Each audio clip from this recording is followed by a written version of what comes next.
Hello and welcome to Season 3, Episode 24 of Logicast, the AWS News podcast brought to you by Logicata. I'm Karl Robinson, CEO and co-founder of Logicata, and I'm joined again today, as always, by my colleague, lead cloud engineer, John Goodall. How are you doing today, John? You really struggle when you can't just lead in with "as always." It's like 4 different filler phrases in that, and then you do I just "as went always." with as always. I just went with as always, because, I think I actually got it from... I'm not sure where I got it from. I think it's either from Virgin Radio, Chris Evans, or it's from this other regular radio show that I listen to, which is the Graham Park Long Live House radio show. I'm pretty sure he says "as always" every week, and I can't think of another filler. But it's not original me. It's not original me. So yeah. Oh, dearie me, dearie me. Well, I'm all right. I might need a new kitchen tap, which is annoying. Oh dear, we're back on plumbing again. It's been a while since we've had any plumbing on the podcast. It doesn't end. It's this damn tap. The tap's 7 years old, so all right, fine. It's one of those, going into great detail for the podcast listeners now. It's one of those kitchen monoblock mixer tap thingies with the cartridges. Yeah, I've changed both cartridges independently of each other over the years, and now it's the bit where the tap spout goes into the monoblock that's leaking. Yeah, so I can get it apart just about, and maybe I can change the washer because it's got this little grommet flange washer thingy, and maybe I can change that, but I'm not sure it's worth the aggravation for an £80 tap. Buy a new tap. Also, I'm incredibly warm right now, so that's the other thing. Very warm. It is warm. Yeah, we are actually having some, I was going to say unseasonably, but it's not. It is actually seasonable weather. It's June. It is summer it's here. June. It's meant to do we're just not used to it. In fact, it is already being referred to as a heat wave, and we are being warned that the NHS might struggle because temperatures are going to reach the lofty heights of 25 degrees, I think, by Wednesday. A heat wave has a technical definition. It's not just it's a bit warm. And the definition changes depending on where you are in the world as well. But for the UK, you can have a regional heat wave if it's more than 3 degrees above average baseline for that time of year for 3 days or something like that. There's a specific definition. So if they're saying it's a heat wave, we've hit the criteria. Yes, okay, it's not very warm, but it's so humid, it's awful. Unless you live by the sea like I do, and it's actually quite pleasant with the door open. But obviously we need the studio doors closed when we're on air. So have you bought that studio light recording? I haven't got the LED or neon on air. I did spend far too long looking at those at one point, and then decided I couldn't find one which is going to be thin enough to fit between the blind and the window and not have a wire. So anyway, we digress. We're not here to talk about neon signs, plumbing, or heat waves. As regular listeners to the podcast will know, we are here to talk about AWS news. And every Friday, I curate a list of AWS news as I share via my weekly AWS News Roundup newsletter. And then John and I, together with our guests, and we don't have one today, we'll come on to that, we'll take a deeper dive into the previous week's AWS news. We have no guest today, unfortunately. He is otherwise disposed. So it is just John and I talking to you today about the selection of articles that we've chosen. So the first is an article from a regularly featured publication, The Register. We do like a Register headline, although I have to say this is not one of their better headlines. It's just a bit matter of fact. It's not particularly quirky or amusing, just a bit of a Ron Seal headline, really. It is what it is. And the headline is, AWS is pushing ahead with MFA for privileged accounts, what that means for you. So pretty dull, isn't it? It's not really a I feel like I'm going to have to headline. But I'm going to have to define what Ron Seal is now for our non-UK listeners. Ron Seal is a manufacturer of outdoor paint, specifically sheds and fences and that sort of thing. And their tagline for many years is, does what it says on the tin. It says it's shed paint, it's shed paint. So a Ron Seal headline is a headline that does what it says on the metaphorical tin. And to be honest, this is exactly that. It's doing what it says on the tin. It's AWS for many years has allowed you and encouraged you, more to the point, to set an MFA option. An MFA is multi-factor authentication. So your username and your password, that's considered one factor. Yeah. And then multi-factor is something like text message one-time code or biometrics or static passkey that isn't your password. UK banks are quite good at this because you do your username, you do your password, and then you'll have a memorable word and they'll ask you 3 characters out of it, something like that. That's MFA. It's a second factor, and it is proven. I'm not going to cite studies, but it is well known and proven, which is the worst thing to say in an academic journal, but this is an opinion podcast, so I'm going with it. The MFA is the single best thing you can do to prevent your account being taken over in the event of a creds leak or breach or you've been phished or whatever, because it's ideally time limited and only you know it and nobody else knows it, and it's generated at the point of necessity and yada yada yada. So you can give someone your username and your password, and so long as you don't also give them the MFA token, then they're never getting in anyway. So great, love that. And for a while, AWS has been saying this root user, this root email that you get when you first create an account, please put MFA on it. You really should put MFA on it. It's a CIS, Center for Internet Security, benchmark item that you have MFA on the root user. So it's important. It's well worth doing, but they didn't enforce it, because they didn't enforce it. You can set MFA on other things in AWS as well. So on IAM users, which they just don't recommend you use at all, but you can set MFA on IAM users and you can require through a policy. Fine. And you can set MFA on IAM Identity Center users and you can require through a setting in IDC. And the default for IDC is to require MFA. Great. Love that. Like a nice default that says you must put MFA on, please and thank you. Great. But it wasn't enforced on the root user. And now they're doing that. Hallelujah. Brilliant. Love that. Great.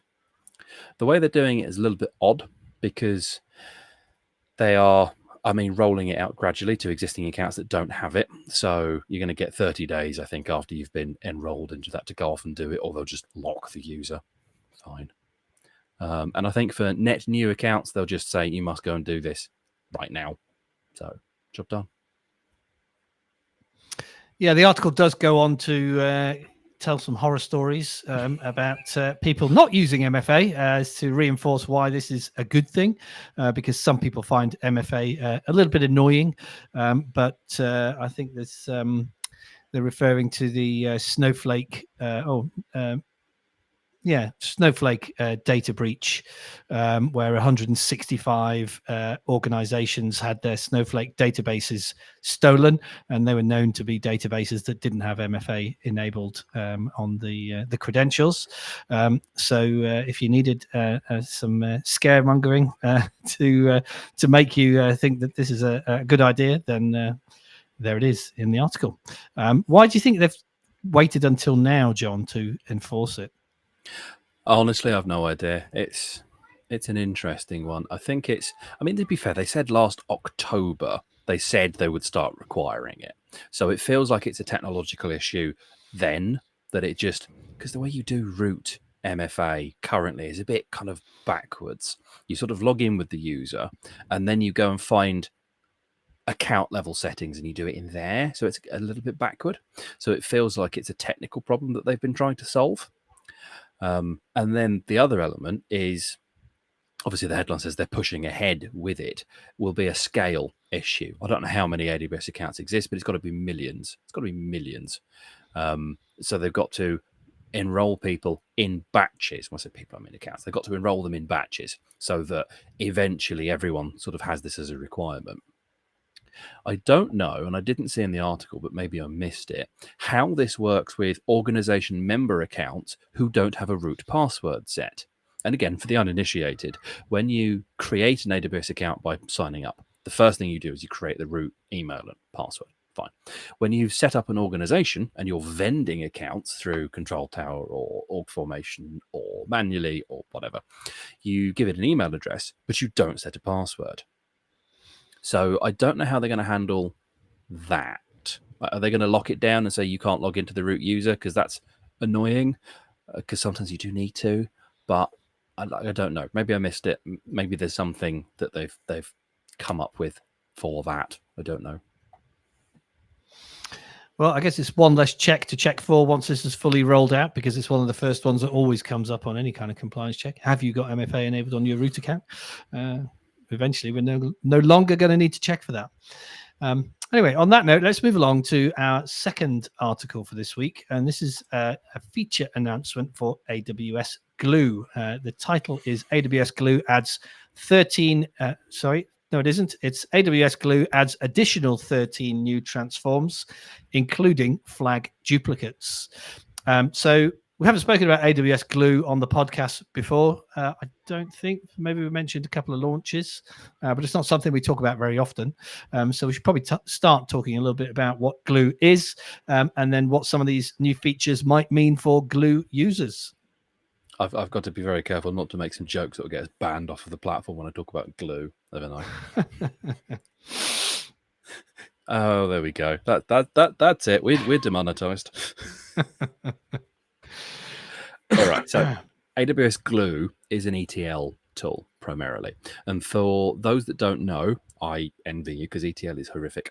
ETL stands for extract, transform, and load. And ETL projects are the bane of every technologist's existence ever, because ETL projects are thankless endeavors, but they are unfortunately absolutely necessary. Like, we're doing an ETL project for one of our customers at the minute because we're modernizing their ETL system.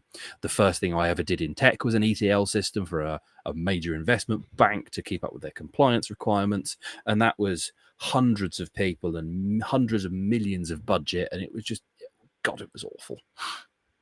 So ETL is horrific, but the idea is you have data in one area. That could be files, that could be a database, that could be whatever. You have an input data source. You extract it from the input source. You transform it to the source that the output requires, and then you load it into the next thing, right? So you've extracted it out, you've munged it around, you've mushed it up, you've taken the files and mashed them together. You've done whatever you need to do to support the needs of the business, and then you've made them available to load on the next bit, and then you've loaded them into the next bit. Typically, you see this in financial reporting applications because you'll get lots of data from lots of different sources and you need them in kind of one source. Cool, excellent. And you see it in data warehousing for the same reason. You'll have lots of data from lots of sources and they all need to live together. So you have to extract them out of the various sources, transform them into the format that's necessary, and load them in. And that's why you hear quite a lot now about ETL-less integrations between things like Aurora and Redshift and all that kind of thing, because no one likes doing this. It's boring and it's hard. You mean zero ETL integrations? That's the one. The correct AWS specific term. ETL-less is a bit of a mouthful. Yeah, but zero ETL integration is a little bit easier to enunciate. Yeah. So yeah, Glue, however, is an ETL service for those of us lumbered with having to do it. So you don't have to run your own servers and bits and pieces. You can just sort of tell Glue, here's what we're doing. The data's going from here. It needs to change. It needs to look like that. It's going over there. Cool. Wonderful. Now, they've added 13 new transforms. Now, a transform is the T in the ETL. And what have they added? They've added flag duplicates. Now, that's important because ETL data is often crap and you need to work out that, oh, this is the same as this. So flag that. Formatting phone numbers, case, filling, flagging rows, removing duplicates, months names, is even, which is a really odd one. I'd have thought they'd have had that already, but maybe they have is odd and people are just doing an inverted check for is odd for even, don't know. Crypto hash, decrypt, transforming IP addresses to and from integers, which is kind of handy if your database is a bit iffy on IP addresses because they can be in weird formats. But presumably that only works for IPv4 because that's already an integer nearly. IPv6 is a hex value, so that's a lot more tricky. But yeah, these are generally nice things to have. I'm a bit surprised that some of them haven't already been around. Like the duplicate one, fine, because that's kind of awkward. But things like formatting case and month names and is it even? What? Okay.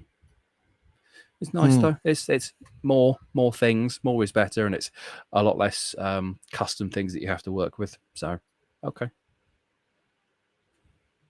Yeah, I mean, I must admit, when I was reading this, I did think that some of them seemed like obvious things that one might want an ETL tool to do. So why didn't it do those things before? But I guess let's not look back. Let's look forward. It does do them now. So if you're interested in using AWS Glue, it's just got a little bit better for you. Got a bit more sticky. Yeah. Oh, you had to, didn't you? Well, that one's not getting us demonetized. These are unscripted jokes. Can you well, tell? unless John thought about that one in advance and just couldn't wait to get it in at an appropriate juncture. But on that note, let's get unstuck and move on to the next next article in this week's list. You've thrown me with that humour, John. And of course, we are back on AI because we can't have an episode without talking about AI right now. And this is that's lovely, John. This AI has done that for you, hasn't it? So, for those people listening, they won't have seen the visual effects, the amazing visual effects that John's Apple Mac just created on the video stream. But sticking with the subject of AI, we're back on models. And yet another model has launched into Amazon Bedrock. This time it's the turn of Anthropic's Claude 3.5 Sonnet model to become available in Amazon Bedrock. In all areas where Bedrock is available? No, it's not. It's become available in US East only, by the look of it, according to this article. So, Anthropic Claude 3.5 Sonnet is available in US East. And it's quite interesting, this one, because it's supposed to be their most powerful model, yet it's not their most expensive. So I'm not quite sure how they come up with the pricing for these models. I think they lick their finger and stick their arm out the window, if I'm honest. Yeah. So weird rollout aside, my issues with Bedrock rollout and model rollouts have been well known and well documented on this because they make no sense and they're really irritating. Fine, park that. There's 3 different flavors of Anthropic 3 models. There's Haiku, which is the little one, Sonnet, which is the medium one, and Opus, which is the big one. Anthropic 2 didn't have any of them, which is Anthropic 2, but Anthropic 3 had the 3 tiers.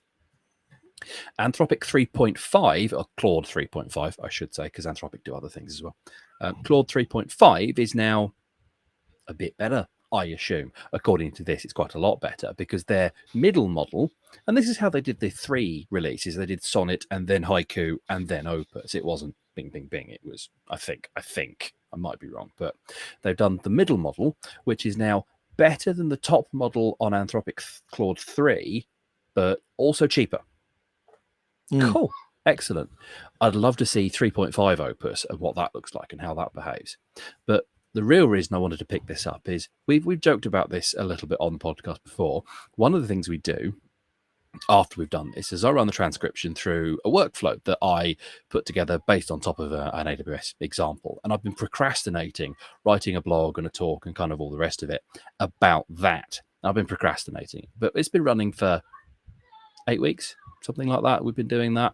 And that was done on Claude 2, because that's what was available at the time. Like none of the Claude 3 models were out yet. So it was on Claude 2. And B, it's what the example used. And I couldn't be bothered to wrangle the data structure. So that's just went with that. And it stayed on there ever since because I haven't really had the time to do anything else. It's just there. Fine. And in the 8, 12, something like that, not long weeks since then, we've had four Claude releases, and that's only Claude. There's been GPT releases. There's been, I assume, some Hugging Face releases. There's been, I think, some Titan releases. Been just loads of them.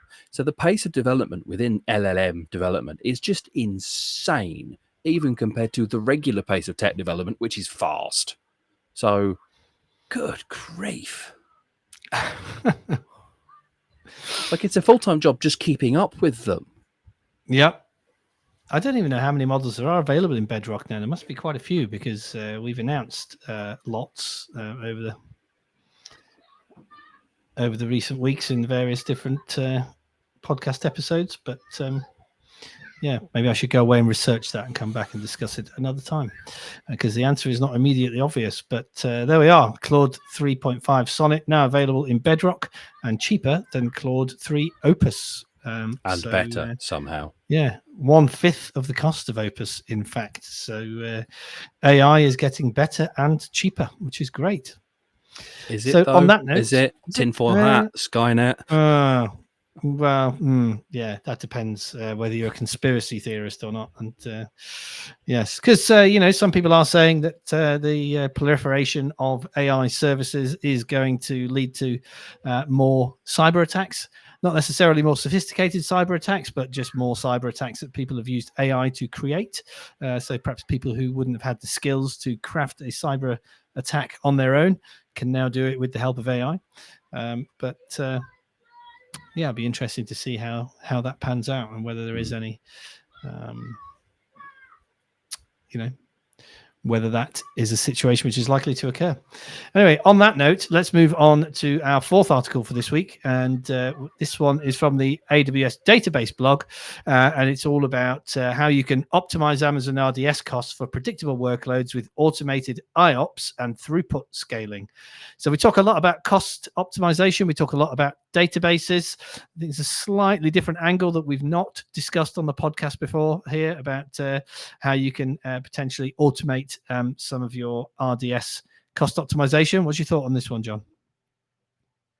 It's interesting. It is, because auto scaling for RDS isn't really a thing. It is for Aurora, and you can tell it, as you have more load, bring me more nodes, and provided that your application is set to be able to do like a round robin DNS lookup for the various nodes, then all of a sudden you've got more read replicas, and you can just more nodes, more writer instances potentially, and you can just, there's more capacity. Brilliant. This is a little bit of a different one, because IOPS is a measure of input and output operations, and it's how much data you can move to and from the disk, right? Databases are fundamentally disk-based. They load a lot into memory, but they're disk-based. And if you have more than 400 gigabytes of allocated storage, certainly for GP3, for other disk types, the numbers are different, but for GP3, more than 400 gig, you can then configure the amount of IOPS you want. Minimum of 3,000 up to silly big numbers. I forget how big, like tens of thousands. And you might genuinely need 20,000 IOPS because you get this big burst of particular type of traffic that does a lot of input output, and then it goes away again. But you know when that's going to happen. So what do? There's no real automated way of doing that without building something as it stands, and that's what this is doing. The blog team has sort of gone, oh, okay, and gone off and built it.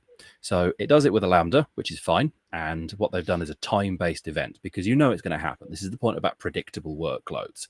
It's not auto-scaling per se, it's scheduled scaling. That's what it would be called if it was doing it through an auto-scaling group. It's scheduled scaling. You know that the load is going to happen because maybe it's an ETL system and you need to be able to load in a vast amount of data in a short space of time. So you need more IOPS for an hour, but you don't need them all the time because you pay for them, so you don't want them when you don't need them. Cool. You have your time-based trigger that runs a Lambda. Lambda changes the settings on the disk, logs out to CloudWatch, bish bash bosh.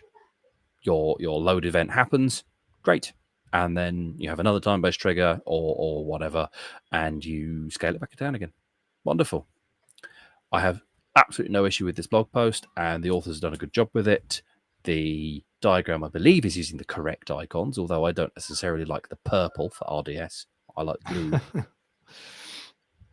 But that's all fine. No issues there. The code makes sense. It's all kind of done for you, and you can just kind of go and run this. Why is it a blog post and not a feature announcement? I say this every time, I think. Why is this a blog post and not a feature announcement? It's clearly not hard.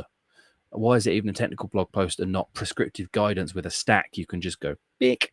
Maybe it goes through a different review process. I don't know. Well, we've said that a lot about some of these blog posts, and I do wonder how many of them are just kind of testing the water for things that could potentially be features. If a lot of people go away and implement this, then perhaps AWS will turn it into a feature. Because who was it who said that the best way to get AWS to create something is to work around it? Brian Tarbox could be credited. That's right. Yes. That one. Yeah. Let's all go off and do this, and it will just become a feature of RDS at some point in the future. On that note, let's skip along to our final article for this week. And this one is an article from Wire 19. And the title is AWS and Azure Maintain Dominance as Top Used Public Cloud Platforms in 2024. but it is based on the famous Flexera State of the Cloud report, which is an annual report. It's been coming out for as long as I can remember, certainly for the last few years, the Flexera State of the Cloud report. It is mostly enterprise respondents, so not necessarily directly relatable to us in kind of SMB and mid-market world, but it is a good indicator of what is going on in the world of cloud, both public, private, and hybrid. So obviously, as the title alludes to, AWS and Azure are maintaining dominance. We know that because they are the market leaders. But just wondered if you'd drawn any other interesting insights out of this one, John, in terms of some of the things that they've exposed in this article from the State of the Cloud report. Well, not from this article specifically, but more generally, because towards the back end of last year, and certainly in the first kind of month or two of this year, we were looking at articles saying, oh, cloud spend's going to reduce, it's going to this, it's going to that, market share is going to shrink, the market size, the MCAP is going to shrink, and so on and so on. And now, well, none of that's happened at all. And now we're seeing more evidence that it's growing and it's growing and it's growing, which is just spectacular for my continued employment prospects. So I like that. But more specifically to this, we saw at the summit that, what was it, 85%, 75% of workloads are still on-prem. And that's fundamentally at odds with, I don't know, maybe it's just saying cloud versus public versus private. But this is saying 51% of workloads are hosted in public cloud. So I don't know if that's public versus private cloud, like OpenStack and Rackspace and those sorts of things, or whether that's including old-fashioned on-prem data centers and all the rest of it. But I mean, the data's, you know what they say, there's lies definitely down, at odds statistics. with yeah, exactly. I mean, I think the statistics in this article probably relate specifically to the respondents of the survey on which the Flexera State of Cloud is based. Whereas I think the statistics that AWS are talking about, I don't know where they came from, but are perhaps from a larger sample. I might need to retract my statement about this not being relevant to SMB, although I am looking at a chart which has some SMB statistics in it, but the sample size for SMBs is much smaller than it is for enterprise organizations. So perhaps not representative of the SMB sector as a whole. It's like those shampoo adverts, isn't it? They say 8 out of 10 people find of a sample size of 41 people. Yeah. 8 out of 10 people with a sample size of 3. Okay. So there's always a shampoo advert as well, isn't it? Yeah. Although there were 753 respondents to the Flexera State of the Cloud report, so it's a decent sample size compared to your a statistician. A statistician would still sneer at you. Yeah, but I mean, it's interesting nonetheless to see that respondents are still saying that they have got more workloads that they want to migrate to public cloud.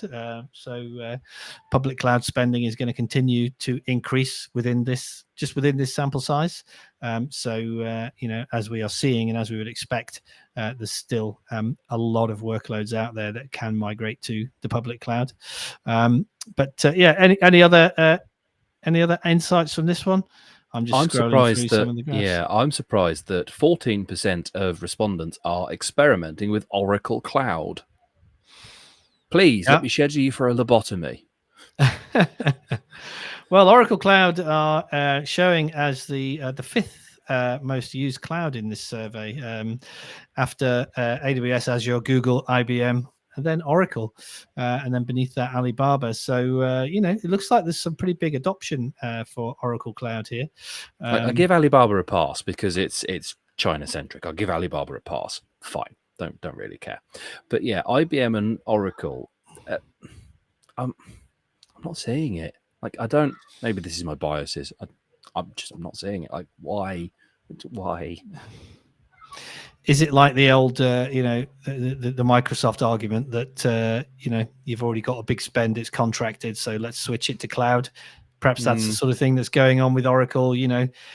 We've got you, as hostages to our database licensing. But if you'd like to spend it on cloud instead, we'll happily transition you across. Maybe. One other interesting thing right at the bottom is, so AWS have their on-prem adjacent offering called Outposts, and Azure has their own version. It's called Azure Stack, and that apparently is leading the way in private cloud, ahead of even things like the traditional powerhouse of this, VMware, which is surprising. Yeah, I'm not sure I believe that necessarily. Again, maybe it's a sample size sample, but within this sample, perhaps there were more Microsoft customers than VMware customers. I mean, I think VMware potentially going to be hemorrhaging customers after what's the license changes that have been made after the recent acquisition. But I'm not sure that the effect of that will have been fully felt yet. I'd be surprised if there are more Microsoft private clouds out there in the wild than VMware private clouds right now. But that's not been my world for a number of years. So, perhaps they've been catching up in the public cloud space, perhaps they've been also taking significant chunks out of that private cloud space as well. And that's what the data would seem to indicate. So who are we to argue, I suppose? But go and find all 700 people and go, are you sure? But yes, if you'd like to read the Flexera State of the Cloud report for yourself, I'm sure there's a link somewhere in this article. But if not, just Google it. You can download it by giving away your email address. So on that note, we have reached the end of our time for this week for season 3, episode 24 of Logicast. So if you've made it this far, thank you for listening. As always, if you enjoyed it, tell your friends. We are available to download from wherever you get your podcasts. And if you'd like to look at what we look like, this is our 80th episode. I think. Is it? I think. Oh, well, you should have told me that at the start, and then I could have said something about it. But my maths might be wrong because it was 42 last year, 12 the year before, so that's 64, 54, and then we're. No, my math is wrong. So this would be 78. Yeah. So thank you for interrupting my outro for that useless piece of information. Perhaps you can interrupt me again in a couple of weeks' time when you're actually correct. Anyway, that's all we got time for. Thank you very much for listening. We'll be back next week with another episode of Logicast for you. See you again next time.